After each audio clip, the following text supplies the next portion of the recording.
Bom, ainda falando sobre a guerra na Ucrânia, quais são os impactos aqui no Brasil e na Europa dessa crise humanitária? O professor de Geopolítica Internacional, especialista em economia, Fábio Tadeu Araújo, participa agora do Jornal da Manhã. Tudo bem, professor? Muito obrigado mais uma vez por estar aqui conosco no Jornal da Manhã. Eu pergunto, professor, a ONU fala em mais de 1 milhão de pessoas que deixaram a Ucrânia, 1 milhão e 100 pelo menos. Eu pergunto, desde o fim da Segunda Guerra Mundial, é o maior êxodo, é a maior crise humanitária que a Europa pode viver a partir de agora? Muito bem-vindo. Bom dia, Thiago. Bom dia, Adriano. Bom dia a todos. Sim, é a maior crise diretamente ocorrida no continente europeu.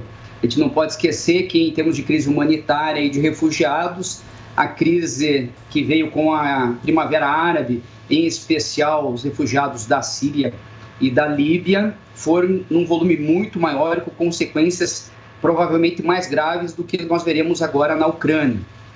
Foram já 1 milhão de deslocados e espera-se até 4 milhões. Mas é uma diferença muito grande, Thiago, porque a Ucrânia é um país europeu e os países europeus estão recebendo esses ucranianos de mãos abertas. Vejam que até a Polônia e a Hungria, que são os dois países na Europa mais anti-imigrantes, estão recebendo de bom grado esses europeus. A Polônia já recebeu mais de 500 mil, inclusive com passagens de graça, pessoas recebendo, abrindo as suas portas para que fiquem nas suas residências.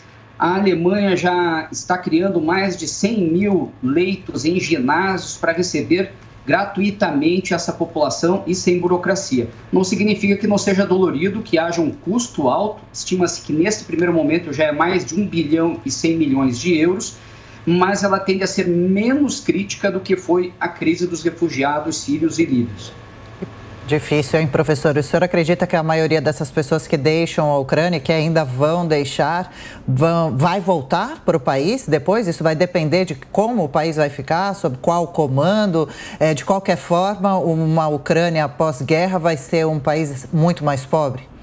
Sem dúvida, Adriana, né? Uma coisa importante de falar é que a gente está comentando de mais de 1 milhão de pessoas que já deixaram a Ucrânia, mas isso são de todas as nacionalidades, né? Muitas outras pessoas também viviam na Ucrânia, poloneses, húngaros, tchecos, que estão retornando aos seus países, ainda que a grande maioria sejam naturalmente de ucranianos.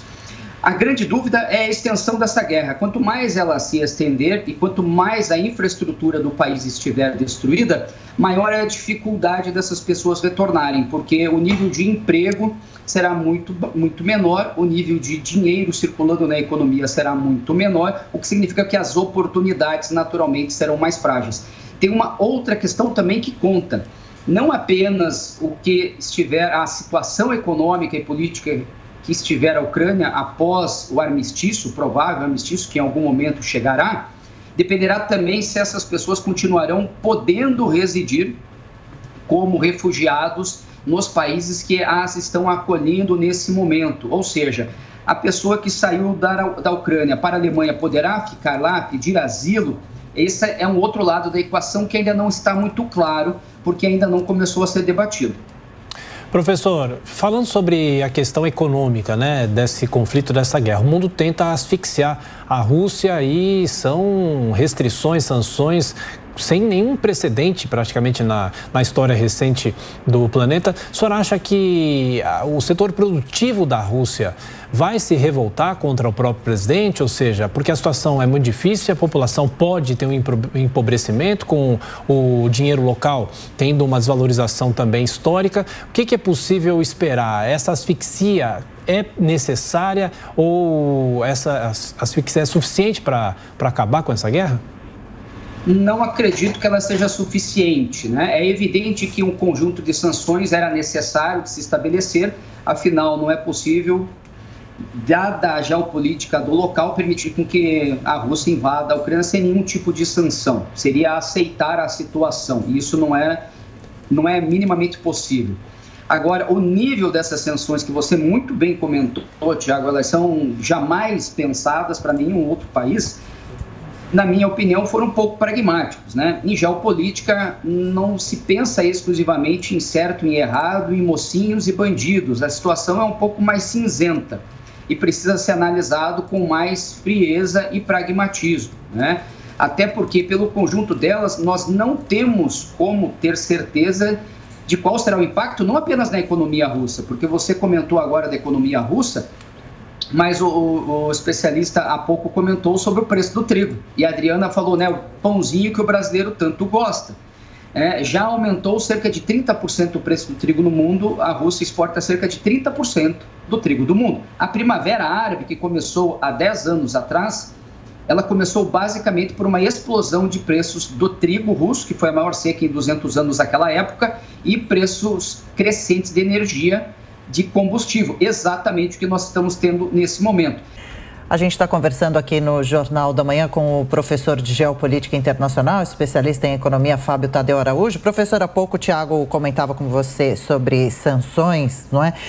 A classe média russa vem sendo muito atingida também, o cidadão comum também é atingido pelas sanções impostas ao país.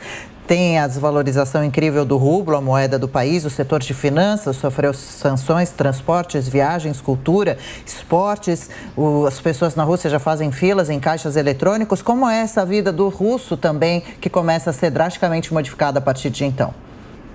Veja, ela sem dúvida ficará muito pior. Acontece que, historicamente, sanções econômicas não derrubaram ditaduras em nenhum local, né? Desde o Iraque de Saddam Hussein, passando pelo Gaddafi e qualquer outro, no caso o Putin não é um ditador, mas é um autocrata que utiliza-se de fragilidades institucionais para se manter e se perpetuar no poder. E ele tem uma aprovação muito grande, a despeito de ele ter uma oposição ferrenha e muito aguerrida que vem crescendo ao longo dos últimos 10 anos, mais de 70% da população o apoia. E é muito comum, Adriana, que em momentos de guerra a população passe a apoiar ainda mais, porque ela vê o estrangeiro, né, o atacando o país. Pode seguir, e nesse sentido, da mesma maneira que na Ucrânia o nacionalismo foi desperto e o Zelensky, que estava com uma aprovação muito baixa, passou a um altíssimo grau de popularidade, com um sofrimento muito maior da população ucraniana do que da população russa, estas sanções sim prejudicarão a Rússia, a empobrecerão, mas não são suficientes para terminar a guerra, porque elas demorarão um período grande de empobrecimento até que a população eventualmente venha a se decepcionar muito com o Putin para tirá-lo do poder, ou seja, elas não são rápidas o suficiente para acabar com a guerra, ainda que eventualmente possam ser necessárias. Professor Fábio Tadeu, as perguntas dos nossos comentaristas agora, começando por você, José Maria Trindade. Perfeito, professor. Essa guerra econômica, para mim, é novidade. Ninguém sabe exatamente qual será a extensão dela, né, a médio e longo prazo. Agora não interfere, né? Mas a minha dúvida, professor, eu acho que nós estamos diante de um equilíbrio muito delicado ali na região. Qualquer invasão, ou por acaso, ou por acidente, de uma aeronave, ou mesmo de um tanque, fora da fronteira ali do local da guerra da Ucrânia, pode ocasionar a entrada da OTAN nessa guerra, né? Sem dúvida, José Maria. Esse é um risco que nós corremos hoje, né? Embora ele seja pequeno, porque a Rússia tem tomado muito cuidado com isso, não há dúvida de que uma guerra imprevistos acontecem, né? E esse risco existe. Eu não acredito que, a menos que seja algo claramente deliberado, ou seja, algum tipo de cruzamento de fronteira deliberado para um país da OTAN, a OTAN, por ter acontecido algum míssil que caiu no local errado na Polônia, na Hungria ou na Eslováquia, ela automaticamente tente entrar na guerra ou escalar ainda mais a temperatura. Dependerá muito se for interpretado como um acidente, pode levar novas sanções, mas eu não acredito que acidentes tragam a OTAN diretamente para a guerra, né? Porque seria precipitado ainda. Professor, na sequência, a pergunta é de Amanda Klein. Amanda. Professor, bom dia. Eu queria perguntar sobre os impactos para o Brasil, né? Levando em consideração que nós somos importadores de milho, trigo, fertilizantes, né? Tudo que a Rússia, a Ucrânia, a Bielorrússia, aquela região do mundo exportam e, obviamente, isso deve ser contaminado, prejudicado pela guerra. Quais são as perspectivas para o agronegócio brasileiro diante disso e qual a sua perspectiva também, sua avaliação sobre a postura do Itamaraty até aqui ao evitar condenar abertamente esse conflito, ao advogar por uso de termos e palavras mais leves, com medo de que de alguma forma isso possa afetar o nosso comércio internacional. Amanda, eu vou começar pela essa segunda pergunta sua sobre o Itamaraty, essa colocação, né? Eu acho que é importante também nós fazermos uma distinção da leitura do posicionamento que o Itamaraty vem tendo e do que o presidente Jair Bolsonaro vem tendo, né? O presidente deixa um pouco mais em dúvida qual é a real postura do Brasil, até porque recentemente ele esteve, muito pouco antes do início da guerra, ele esteve na Rússia e isso torna delicado a posição dele. Mas o Itamaraty, embora não tenha sido enfático, ele tem se posicionado contra a guerra, claramente, né? E tem se posicionado da necessidade do diálogo, né? Ele não tem sido talvez tão claro em relação às sanções econômicas.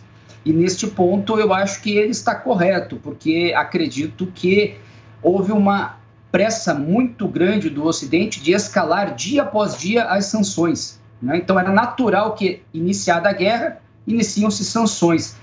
Mas a gente já começou, enquanto Ocidente, a colocar um nível muito grande, como retirar os bancos russos do sistema financeiro internacional, né? E como é que ficam os pagamentos? O Congresso americano, ou o próprio presidente Biden, disse que ainda não está suspendendo a importação de petróleo. O presidente Jair Bolsonaro falou muito bem ontem, numa pergunta que fizeram para ele, se ele era a favor das sanções, e ele comentou o seguinte, que todo mundo é a favor das sanções, desde que não prejudique aquilo que ele precisa importar, como a Alemanha continua importando o gás russo, embora não esteja pagando. Então a situação é um pouco delicada. Vejo que a postura do Itamaraty está correta em condenar a guerra e a invasão, em termos eventualmente não tão fortes como os Estados Unidos e a Europa gostariam, e ser mais tênue com a questão das sanções econômicas, porque nós ainda não sabemos quais são os impactos possíveis no Brasil. E com isso eu entro na sua primeira pergunta, que tinha sido sobre os impactos na economia brasileira. Nós somos um país que depende brutalmente, economicamente, das importações russas. Elas não são, em termos de bilhões de dólares, tão grandes. Nós importamos pouco mais de 5 bilhões de dólares da Rússia, mas 70% dos nossos fertilizantes vêm de lá. E a nossa economia primária exportadora é fundamental. Então, de um lado, realmente essa é a preocupação. Vários importadores já não estão mais conseguindo efetuar contratos. E importadores de trigo, por exemplo, a Bunge já cancelou as suas importações diretamente da Rússia. Então, qual é, finalizando aqui, a grande questão? Haverá aumento de inflação. E aquele que já era o maior desafio do Banco Central e do Ministério da Economia nesse ano, que era derrubar a inflação, fica ainda mais intenso. Provavelmente nós veremos taxas de juros altas por um período maior, o que significa com que cresceremos menos do que esperado esse ano. Tadeu Araújo, professor de Geopolítica e especialista em Economia. Muito obrigado, professor, pela atenção, pela gentileza, bom trabalho, bom fim de semana. Obrigado a todos.